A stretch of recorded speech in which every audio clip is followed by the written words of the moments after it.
BRS party శ్రేణులు ఈ 3 జిల్లాల్లో చేసిన కృషి అనేటువంటిది నిన్న ఓటర్స్ అందరి యొక్క స్పందన ప్రతిస్పందించిందని నేను భావిస్తున్నాను.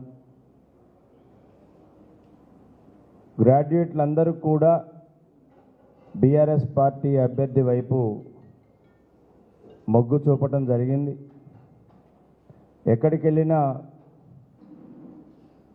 రాకేష్ రెడ్డి గారికి అన్ని రకాల శ్రేణుల నుంచి వచ్చినటువంటి సమాచారం మెజారిటీ గ్రాడ్యుయేట్ ఓటర్లు రాకేష్ రెడ్డి గారి వైపు మొగ్గారనేటువంటిది వాస్తవం. ముఖ్యంగా ఈ ఎన్నికల ప్రచారంలో ఒక మంచి అభ్యర్థిని పెట్టి శాసన మండలికి ఒక క్యారెక్టర్ ఉన్నటువంటి, సమాజం పట్ల అవగాహన ఉన్నటువంటి, విద్యావంతుడైనటువంటి వ్యక్తిని శాసన మండలికి పంపించాలని కేసీఆర్ గారు నిర్ణయించడం పట్ల ఆ నిర్ణయమే ఇవాళ గ్రాడ్యుయేట్స్ అందరూ కూడా రాకేష్ రెడ్డి గారికి ఓటు వేసేటువంటి నిర్ణయానికి రావటం అనేది జరిగింది. ముందుగా మా పార్టీ వ్యవస్థాపక అధ్యక్షులు, తెలంగాణ రాష్ట్ర తొలి ముఖ్యమంత్రి వర్యులు కేసీఆర్ గారికి బీఆర్ఎస్ పార్టీ ఉమ్మడి జిల్లా తరపున వారికి ప్రత్యేక కృతజ్ఞత తెలియజేస్తున్నాం. అలాగే ఈ ఎన్నికల్లో పార్టీ శ్రేణుల్ని ఉత్తేజపరిచి నడిపించి పార్టీ అధికారంలో లేకపోయినా అధికార పార్టీకి పోటీగా కార్యక్రమాలు నిర్వహించడానికి నాయకత్వం వహించినటువంటి మా పార్టీ వర్కింగ్ ప్రెసిడెంట్ కేటీఆర్ గారికి, పార్టీ వ్యవస్థాపక నాయకులు మాజీ మంత్రివర్యులు తన్నీర్ హరీష్ రావు గారికి, పార్టీ రాష్ట్ర ప్రధాన కార్యదర్శి జనగామ శాసనసభ్యులు పల్లా రాజేశ్వర్ రెడ్డి గారికి, అలాగే పేదల గొంతుకుగానిచ్చి ఈ జిల్లాలో మా విజ్ఞప్తిని మన్నించి వచ్చి ప్రచారంలో పాల్గొన్నటువంటి పెద్దలు ఆర్ఎస్ ప్రవీణ్ కుమార్ గారికి ప్రత్యేక ధన్యవాదాలు, కృతజ్ఞత తెలియజేస్తున్నాం. అలాగే ఈ జిల్లాలో అన్ని నియోజకవర్గాల్లో నియోజకవర్గ బాధ్యులుగా బాధ్యతలు స్వీకరించి పనిచేసినటువంటి మాజీ శాసనసభ్యులు, అలాగే మా కొత్తగూడెం భద్రాద్రి జిల్లా పూర్తి బాధ్యతలు తీసుకున్నటువంటి మా సోదరులు రాజ్యసభ సభ్యులు వద్దిరాజు రవిచంద్ర గారికి, నామా నాగేశ్వరరావు గారికి, మాజీ మంత్రివర్యులు అజయ్ కుమార్ గారికి, జిల్లా నాయకత్వం మొత్తానికి, మండల పార్టీ అధ్యక్షులు ప్రత్యేకంగా ఈ యొక్క ఎన్నికల ప్రచారాన్ని పూర్తిగా భుజాల మీద ఎత్తుకుని పనిచేసింది మండల పార్టీ అధ్యక్షులు, మండల నాయకత్వం. మండల నాయకత్వమే ఈ ఎన్నికల యొక్క సరళిని పూర్తిగా బీఆర్ఎస్ వైపు తిప్పేటి విధంగా పనిచేసినటువంటి నాయకత్వం బీఆర్ఎస్ మండల పార్టీ నాయకత్వం. కాబట్టి వీరందరికీ కూడా జిల్లా పార్టీ తరఫున ప్రత్యేకంగా కృతజ్ఞత తెలియజేస్తున్నాం.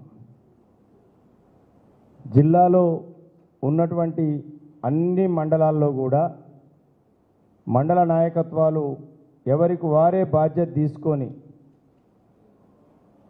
ఒక్కొక్కసారి పైనుంచి డైరెక్షన్ లేకపోయినా పార్టీ అభ్యర్థి గెలవాలని అనేక రోజుల నుంచి, గత 2 వారాల నుంచి కష్టపడి పనిచేసి గ్రామ స్థాయి వరకు కూడా ప్రచారాన్ని తీసుకెళ్ళి ప్రతి ఓటర్ని కలిసి బీఆర్ఎస్ పార్టీ అభ్యర్థి రాకేష్ రెడ్డి గారి విజయం కోసం కష్టపడ్డటువంటి గ్రామ స్థాయిలో గ్రామ పార్టీ అధ్యక్షులు, సర్పంచులు, మాజీ సర్పంచులు, ఎంపీటీసీలు, ఎంపీపీలు, జెడ్పీటీసీలు, పిఎస్సిఎస్ చైర్మన్లు, డీసీసీబీ డైరెక్టర్లు, ఇతర ముఖ్య నాయకులందరూ కూడా కీలక భూమిక పోషించటం జరిగింది. గతంలో ఎన్నడూ లేని విధంగా ఒక మిలిటెంట్గా ఈ యొక్క ఎన్నికల్ని నిర్వహించడం అనేది జరిగింది. వీరందరికీ కూడా జిల్లా పార్టీ తరఫున ప్రత్యేకమైనటువంటి కృతజ్ఞత తెలియజేస్తున్నాం. అలాగే మా ఎన్నికల ప్రచారానికి ఒక మంచి సహకారాన్ని అందించి మా ప్రచారాన్ని ప్రజల్లోకి తీసుకుపోవటం కోసం మాకు ఎల్లవేళలా వెన్నంటి ఉన్నటువంటి ప్రింట్ అండ్ ఎలక్ట్రానిక్ మీడియా మిత్రులందరికీ కూడా వ్యక్తిగతంగా పేరు పేరున కృతజ్ఞత తెలియజేస్తున్నాం. అలాగే ఈ ఎన్నికలు సజావుగా జరగటం కోసం పార్లమెంట్ ఎన్నికలు ఏ విధంగా చేశారో ఎక్కడ కూడా అవాంఛనీయ సంఘటనలు జరగకుండా, ఎక్కడ కూడా ఎవరికి ఫేవరిజం లేకుండా ఎన్నికల్ని ఒక పారదర్శకంగా నిర్వహించినటువంటి ప్రభుత్వ ఉద్యోగులందరికీ, ప్రత్యేకంగా జిల్లా కలెక్టర్ గారికి, జిల్లా సిపి గారికి బీఆర్ఎస్ పార్టీ జిల్లా కమిటీ తరఫున ధన్యవాదాలు తెలియజేస్తున్నాం. ఇప్పటికే నియోజకవర్గాల వారీగా, జిల్లాల వారీగా రిపోర్ట్ రావడం జరిగింది. రాష్ట్రం మొత్తంలో 68.65% ఓటింగ్ నమోదైనట్టు తెలిసింది. ఖమ్మంలో 83,879 ఓట్లకి సుమారుగా 55,000 ఓట్లు, అంటే 66% ఇక్కడ పూర్తి కావడం జరిగింది. ఇంత పోలింగ్ జరగడానికి కూడా కారణం బీఆర్ఎస్ పార్టీ నాయకులు, కార్యకర్తలందరూ చేసిన సమిష్టి కృషి అని నేను భావిస్తున్నాను. ఖచ్చితంగా ఒక గతంలో కూడా 4 ఎన్నికల్లో బీఆర్ఎస్ పార్టీ విజయం సాధించింది ఇదే నియోజకవర్గం నుంచి. మొదటి 2 ఎన్నికల్లో కపిలవాయి దిలీప్ కుమార్ గారు ఆ రోజు టీఆర్ఎస్ పార్టీ నుంచి ఎమ్మెల్సీగా, పార్టీ యంత్రాంగం బలంగా లేకపోయినా ప్రజలు తెలంగాణ మీద, కేసీఆర్ గారి మీద ఉన్నటువంటి నమ్మకం, విశ్వాసంతో ఆ రోజు దిలీప్ కుమార్ గారికి పట్టం కట్టడం జరిగింది. ఆ తరువాత అధికారంలోకి వచ్చినాక కూడా 2 సార్లు బీఆర్ఎస్ పార్టీకి, కేసీఆర్ గారి నాయకత్వానికి ఈ యొక్క 3 జిల్లాల పట్టభద్రులు పట్టం కట్టడం జరిగింది. గత ఎన్నికల్లో అననుకూలమైన పరిస్థితులలో కూడా ఈ యొక్క నియోజకవర్గం నుంచి డాక్టర్ పల్లా రాజేశ్వర్ రెడ్డి గారిని 2వసారి ఎమ్మెల్సీగా ఎన్నుకోవడం జరిగింది. కానీ ఈ ఎన్నిక, రాకేష్ రెడ్డి గారి ఎన్నిక ఒక భిన్నమైన పరిస్థితిలో జరిగింది. బీఆర్ఎస్ పార్టీ అధికారం కోల్పోవటం, ఏదైతే కాంగ్రెస్ పార్టీ అధికారంలో రావడానికి కృషి చేసినటువంటి, మెజారిటీ కృషి చేసినటువంటి గ్రాడ్యుయేట్లు ఈ ఎన్నికల్లో కాంగ్రెస్ పార్టీని కాదని బీఆర్ఎస్ పార్టీ వైపు నిలబడటం జరిగింది. వారు కూడా కాంగ్రెస్ పార్టీ ఇచ్చినటువంటి మోసాలని నమ్మి ఆ రోజు కాంగ్రెస్ పార్టీకి మద్దతు ఇవ్వటం జరిగింది.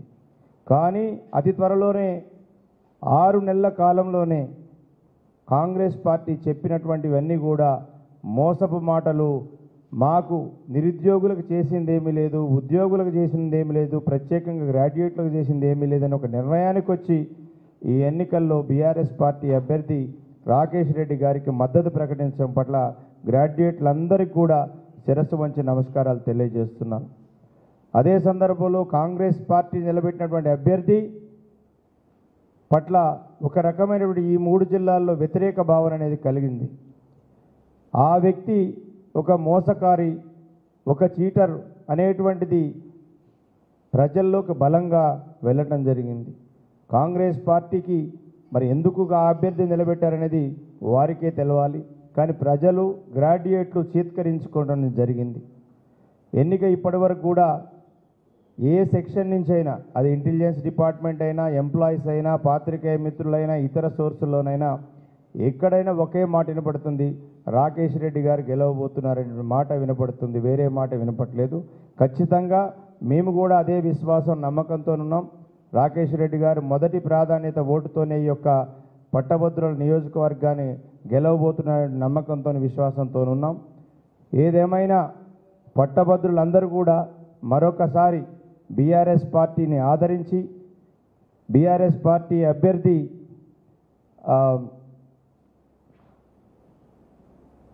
బీఆర్ఎస్ పార్టీ అభ్యర్థికి మద్దతు పలికి, కేసీఆర్ గారి నాయకత్వం పట్ల విశ్వాసం ఉంచి మరొకసారి బీఆర్ఎస్ అభ్యర్థికి, గ్రాడ్యుయేట్ అభ్యర్థికి ఓట్లు వేసినందుకు ఈ జిల్లాలో ఉన్నటువంటి గ్రాడ్యుయేట్స్ అందరికీ, అది ఫ్రెష్ గ్రాడ్యుయేట్సా, ఉద్యోగుల, ఇతరులు అందరూ ఏ గ్రాడ్యుయేట్ అయినా కానీ అందరికీ కూడా మరొకసారి పేరు పేరున ధన్యవాదాలు కృతజ్ఞత తెలియజేస్తూ, అలాగే బీఆర్ఎస్ పార్టీ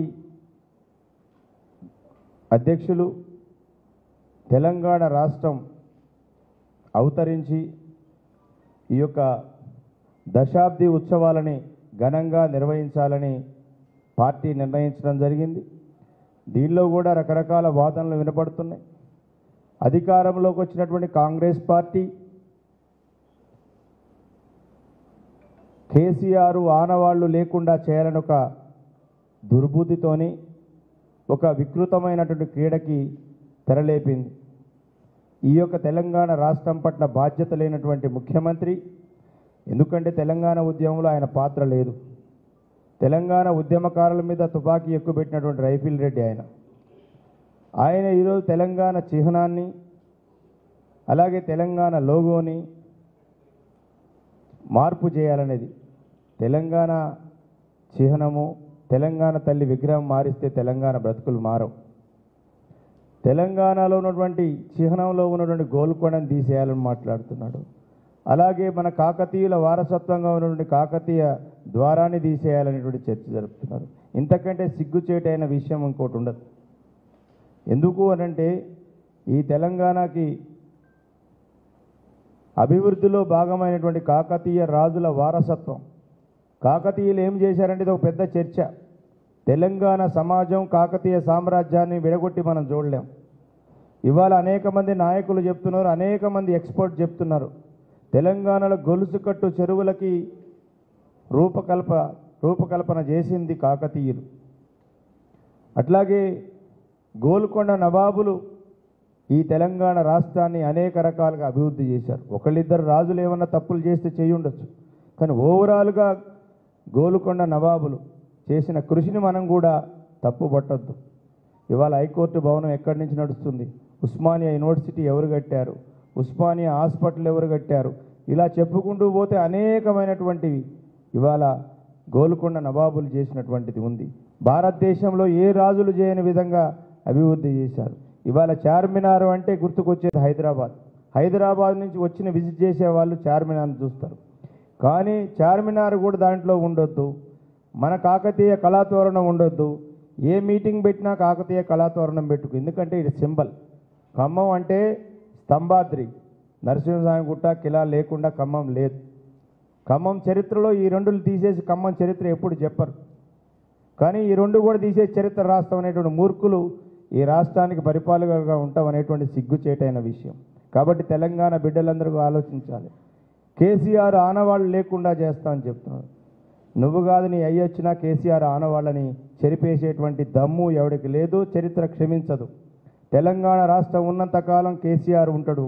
తెలంగాణ రాష్ట్రమే కేసీఆర్. ఎందుకు అనంటే ఈ రాష్ట్రం కోసం పార్టీని పెట్టింది కేసీఆర్, ఈ రాష్ట్రం కోసం ఉద్యమాన్ని చేసింది కేసీఆర్, ఈ రాష్ట్రాన్ని తీసుకొచ్చింది కేసీఆర్, ఈ రాష్ట్రానికి తొలి ముఖ్యమంత్రి కేసీఆర్, ఈ రాష్ట్రానికి 24 గంటలు కరెంట్ ఇచ్చింది కేసీఆర్, ఈ రాష్ట్రానికి తాగునీరు సాగునీరు ఫస్ట్ టైం అందరికి ఇచ్చింది కేసీఆర్. అందుకోసం ఇక్కడ గురుకుల విద్యాలయాలు భారతదేశానికి రోల్ మోడల్గా చేసింది కేసీఆర్. ఇక్కడ బండిన ప్రతి గింజని ఉన్నది కేసీఆర్.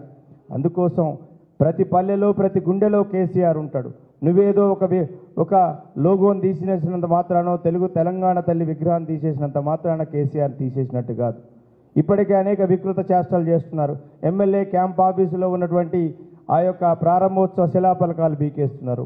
లేకపోతే అక్కడ మన ప్రగతి భవన్లో ఉన్నటువంటి కేసీఆర్ గారు ప్రారంభోత్సవం చేసి దాని మీద పైన పూసేస్తారు. అంటే ఇవి ఎవరు చేశారు? ఇవి ఆ సోవియట్లను కూలిపోయినప్పుడు కొంతమంది చేసిన వికృత చేష్టలాగా ఉన్నాయి ఇవి. అంటే ప్రభుత్వం ఏదో పార్టీ ఏదో ఆలోచించలేనటువంటి దద్దమ్మలు ఈ రాష్ట్రాన్ని పరిపాలన చేస్తున్నారు. అందుకోసం తెలంగాణ బిడ్డలు ఎప్పటికి కూడా జాగరూకులయ్యే ఉంటారు. కేసీఆర్ గారికి వ్యతిరేకంగా కాంగ్రెస్కి మద్దతు పలికినటువంటి గొంతులన్నీ కూడా ఇవాళ కాంగ్రెస్ వ్యతిరేకంగా మాట్లాడుతున్నారు. ఇవాళ యూట్యూబ్ ఛానళ్ళు పెట్టుకున్న అనేక ఛానల్స్ కూడా ఇవాళ రేవంత్ రెడ్డి పాలన కంటే కేసీఆర్ పాలనే గొప్పగా ఉందని మళ్ళా పొగిడేటువంటి పరిస్థితికి ఇవాళ తెలంగాణ రాష్ట్రం నెట్టబడ్డది. ఎందుకంటే ఎప్పుడైనా అర్థమైంది వాస్తవం, చరిత్రను ఎవరు కూడా చెరిపేయలేవరు. అందుకోసం త్వరలోనే నిజాలన్నీ బయటపడతాయి. మీకు ఈ రాష్ట్రాన్ని పరిపాలించమని ఒక బాధ్యత తెలంగాణ బిడ్డలు అప్పచెప్తే ఆ బాధ్యత నుంచి పక్కకు తప్పుకొని అనేక రకాలైనటువంటి అవకతవకలు ఆకృత్యాలు చేస్తున్న త్వరలోనే కాంగ్రెస్ పార్టీకి ప్రజలు అనేటువంటిది తప్పకుండా శాస్తి చేస్తారు.